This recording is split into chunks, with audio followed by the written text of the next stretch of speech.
అందరికీ నమస్కారం. Welcome to my channel. ఈరోజు ఆషాఢ మాసంలో వచ్చే బోనాల పండుగ గురించి తెలుసుకునే ముందు మా ఛానల్ను సబ్స్క్రైబ్ చేసుకోండి. తెలంగాణ ఆవిర్భావం తర్వాత ప్రభుత్వం రాష్ట్ర పండుగగా నిర్వహిస్తూ వస్తున్నది. ఏటా ఆషాఢ మాసంలో తొలి గురువారం లేదంటే ఆదివారం వేడుకలు ప్రారంభమవుతాయి. బోనాల పండుగకు ఎంతో చారిత్రక ప్రాశస్త్యం ఉన్నది.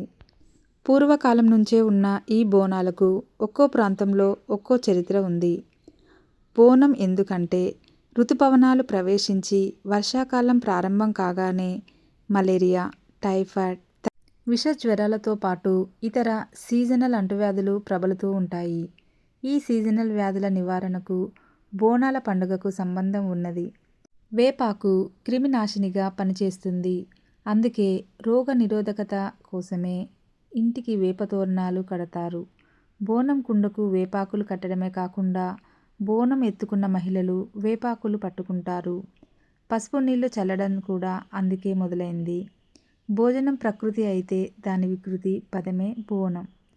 అన్నం, పాలు, పెరుగుతో కూడిన బోనాన్ని అమ్మవారి కోసం మట్టి లేక రాగి కుండలో వండుతారు.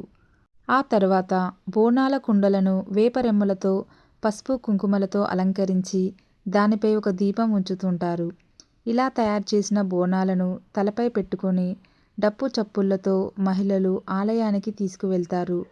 ఈ బోనాల కుండలను ఇలా బోనం నైవేద్యంగా సమర్పించే తంతును ఊరిడా అంటారు.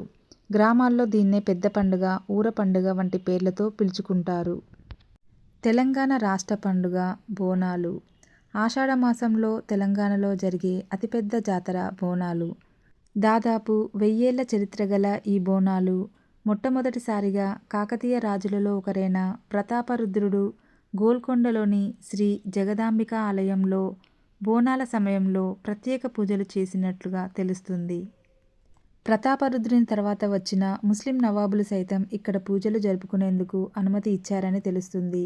ఆనాటి నుంచి భాగ్యనగరంలో గోల్కొండలోని అతి పురాతన ఆలయంగా ప్రసిద్ధి చెందిన జగదాంబిక అమ్మవారి ఆలయంలో తొలి బోనాలు ఎత్తడం సాంప్రదాయంగా వస్తుంది. బోనాల ఉత్సవాల్లో భాగంగా రెండో వారం బల్కంపేట రేణుకా ఎల్లమ్మ గుడిలో బోనం ఎత్తుతారు. మూడో వారం సికింద్రాబాద్లోని ఉజ్జయిని మహంకాళి ఆలయంలో, నాలుగో వారం లాల్ దర్వాజాలోని శ్రీ మహంకాళి ఆలయంలో బోనం ఎత్తుతారు. ఇప్పుడు బోనాల వెనుక ఉన్న ఆచారం తెలుసుకుందాము.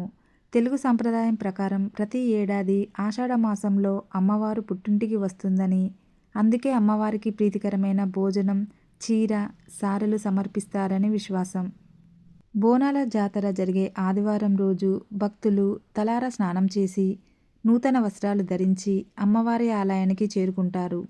అక్కడ దేవస్థానం వారు ఏర్పాటు చేసిన ప్రదేశాలలో తాత్కాలికంగా పొయ్యి ఏర్పాటు చేసుకొని కొత్త కుండను పసుపు కుంకుమలతో అలంకరించి ఆ కుండలో కొత్త బియ్యం, పాలు, బెల్లం వేసి ప్రసాదాన్ని తయారు చేస్తారు. తర్వాత ఆ కుండపై మరో కుండలో దీపాన్ని ఉంచి కుండ చుట్టూ వేపాకులు కట్టి డప్పులు వాయిస్తుండగా మహిళలు ఆ కుండలు తల మీద పెట్టుకొని అమ్మవారి దర్శనానికి వెళ్తారు. దర్శనం తర్వాత ఆ ప్రసాదాన్ని కుటుంబ సభ్యులంతా స్వీకరిస్తారు. ఆలయంలో బోనం వండి సమర్పించలేని వారు అమ్మవారికి బియ్యాన్ని కూడా సమర్పించవచ్చు. బోనాల సందర్భంగా తమను ఆపదల నుంచి గట్టెక్కించినందుకు కృతజ్ఞతగా అమ్మవారి సమక్షంలో కోళ్లు, మేకలను కూడా బలి ఇస్తుంటారు. బోనాల జాతరలో అతి ముఖ్యమైన ఘట్టం భవిష్యవాణి. అమ్మవారి స్వరూపంగా భావించే మహిళ ఈ సందర్భంగా వినిపించే భవిష్యవాణి కీలకం. భవిష్యవాణిలో వర్షాలు ఎలా కురుస్తాయో చెప్పడం, ప్రజలు సుఖశాంతులతో జీవించాలంటే ఏమి చేయాలనే విషయాలను ప్రధానంగా తెలియజేయడం జరుగుతుంది. ఎల్లమ్మ, మైసమ్మ, పోచమ్మ, ముత్యాలమ్మ, పెద్దమ్మ పేరు ఏదైతేనేం తమను చల్లగా చూడాలంటూ ఊరి ప్రజలు ఒక శక్తి స్వరూపాన్ని ఆరాధించడం ఆనవాయితీ. తమ ఇంటికి ఎలాంటి ఆపద రాకుండా, ఏ కష్టమూ లేకుండా చూడాలని ఆ తల్లిని తలుచుకుంటారు. మరి అలాంటి గ్రామదేవతను ఘనంగా కొలిచేందుకు ఓ సందర్భమే బోనాలు. ఆషాఢ మాసం వర్షాలు విరివిరిగా కురవడంతో క్రిమికీటకాలు, వైరస్ ద్వారా అంటువ్యాధులు వ్యాపిస్తాయి. పల్లెటూళ్లలో ప్లేగు, కలరా, మశూచి వంటి అంటువ్యాధులు ప్రబలి చాలామంది చనిపోయేవారు. ఈ సందర్భంగా మహమ్మారి నుంచి కాపాడాలంటూ గ్రామ దేవతలను పూజించే ఆచారం మొదలైంది.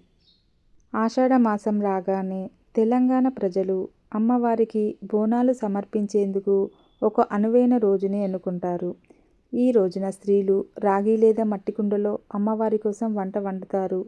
చక్కెర పొంగలి, కట్టె పొంగలి, ఉల్లిపాయలు కలిపిన అన్నం, ఇలా ఎవరికి తోచిన రీతిలో వారు అమ్మవారి కోసం బోనం తయారు చేస్తారు. బోనం ఉన్న కుండని పసుపు కుంకుమలతో అలంకరించి వేపాకులు చుట్టి దాని మీద జ్యోతిని వెలిగిస్తారు.